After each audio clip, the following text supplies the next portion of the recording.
Mientras que de momentos está lloviznando, de momentos frena un poquito, pero bueno, más allá de cómo está el día, lo que no nos podemos olvidar hoy, y lo estábamos mencionando más temprano, es la efeméride del día, que justamente es muy cara a nuestro sentimiento patrio, porque hoy es el Día de la Soberanía Nacional, perdón. Motivo por el cual, bueno, lo hemos convocado para que nos venga a hablar sobre esta efeméride el profesor Maximiliano Pecorelli, que está aquí en los estudios de la Mega. Maxi, buen día, ¿cómo Hola, te va? Buen día, ¿qué tal? Muchas gracias. Gracias por venir y para charlar un poquito acerca del Día de la Soberanía Nacional, Sí. que la recordamos mucho por la vuelta obligado. Exacto. Y bueno, en principio, para ubicarnos, digo, ¿de qué año estamos hablando, en qué momento estamos hablando y cómo es que se da esta situación, este enfrentamiento en donde fuerzas argentinas deciden defender lo nuestro, justamente de dos potencias, podríamos decir, que en aquel momento venían a quedarse con lo nuestro, ¿no? Sí, bueno, a mí me parece siempre importante que cuando uno trabaja una efeméride, trate de contextualizarla, ¿sí? Porque la fecha puntual solo tiene sentido si podemos comprender todo el marco en el cual se desarrolla. Y eso nos obliga de alguna manera a hacer una revisión de la historia, del pasado. Uno no puede, creo yo, no puede comprender dentro de las posibilidades, ¿no? Si solamente la acota a la fecha, claro, ¿no? Al acontecimiento, es cierto. Uno, como vos hiciste en tu introducción, nosotros tenemos que pensar que la fecha es el 20 de noviembre y rememora, ¿no? A 1845, se conmemora un poco ese enfrentamiento, ¿no? que se llevó a cabo en la Vuelta Obligado en San Pedro en contra de dos superpotencias militares de la época que eran Francia y Gran Bretaña, ¿sí?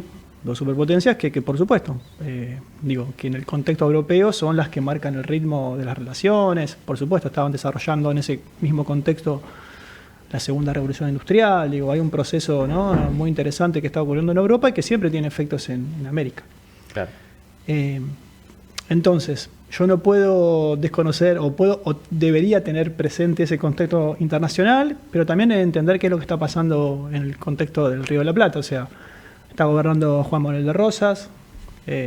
Sabemos que en ese contexto la Confederación Argentina tiene conflictos con algunas provincias del interior. También sabemos que en ese contexto la navegación de los ríos interiores, ¿no? es importante en términos comerciales, ¿sí? Yo nombraba estas potencias son potencias industriales, comerciales, tienen muchos intereses, obviamente, en distintas regiones del mundo y por supuesto que en América eso no es algo ajeno, ¿no? También a sus intereses. Entonces, pensar ese contexto, el conflicto que hay entre Buenos Aires y algunas provincias del interior, la libre navegación o no de los ríos interiores, el vínculo también con Uruguay, con Paraguay, con Brasil, porque también la posibilidad de navegar por esos ríos también nos acerca ¿no? a esas potencias que podríamos hablar en aquel momento de alguna Argentina que ya estaba conflictuada. Sí, a ver, la historia siempre está atravesada por conflictos. El análisis de la historia incluye siempre tener presente cuáles son los actores que están de alguna manera participando, las intencionalidades y el conflicto que trasciende, porque las relaciones políticas, sociales, económicas están atravesadas por el conflicto como algo inherente a las relaciones humanas. Por eso creo que es muy importante pensar los acontecimientos siempre en clave de contexto. Maxi, ¿y qué buscaban particularmente estas dos potencias aquí en Argentina? Por lo cual, bueno, se termina desenvolviendo este problema, ¿no? Este conflicto. Sí, los intereses de potencias en el territorio americano no son nuevas. O sea, recordemos que nosotros habíamos tenido en Buenos Aires dos invasiones, en 1806 y 1807, por parte de los ingleses también.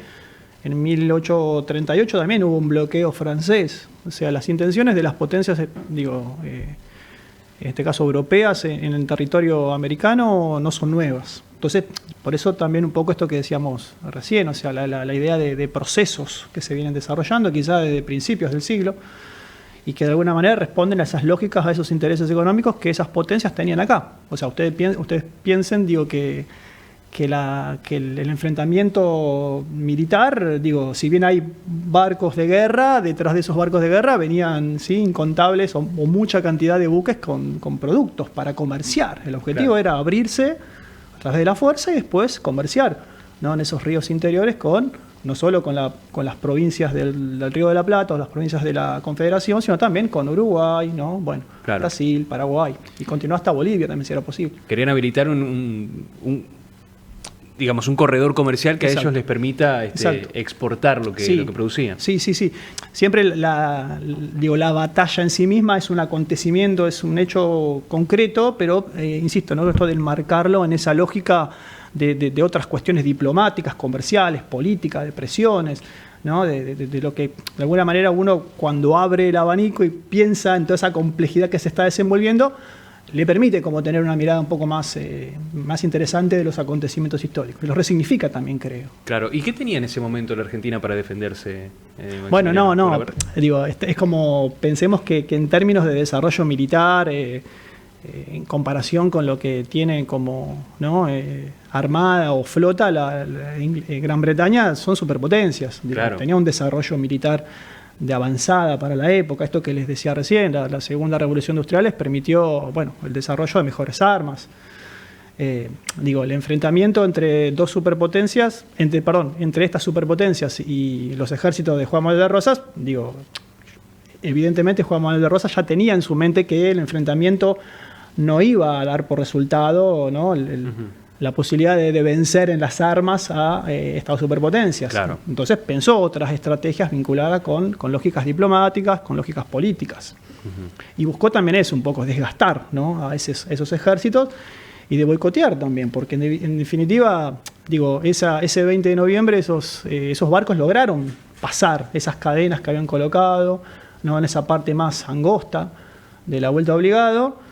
Pero la idea era boicotear también de alguna manera todas esas transacciones comerciales que se pensaban realizar un poco, ¿no? Avanzando en ese territorio.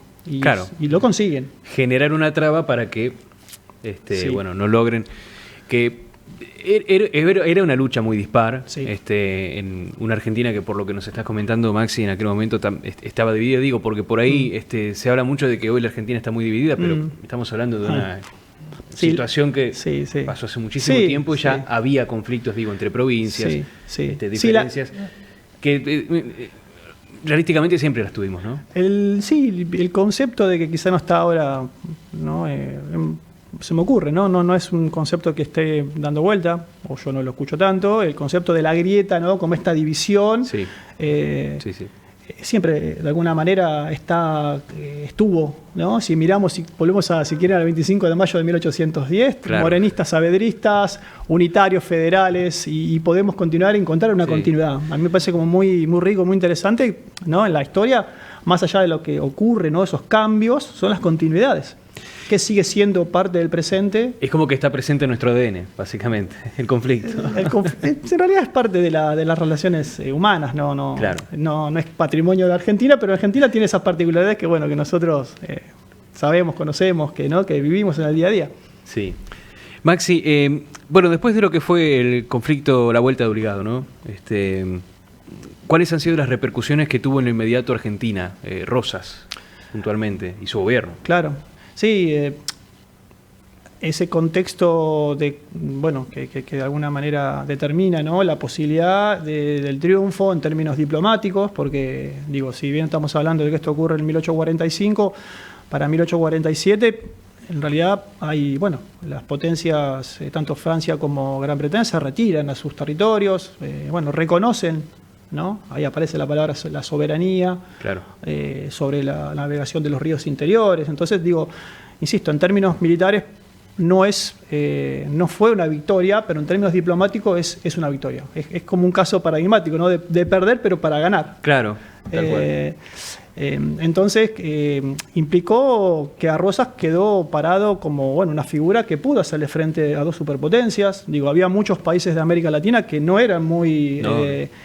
simpatizantes de lo que Rosas estaba, ¿no? Llevando adelante como política, pero sin embargo esta injerencia de potencias extranjeras en el contexto, fue bien visto como una forma de defensa del territorio, ¿no? Porque cuando pensamos el concepto de soberanía, pensamos en esto también, en la posibilidad y la defensa del espacio geográfico, claro. Del territorio.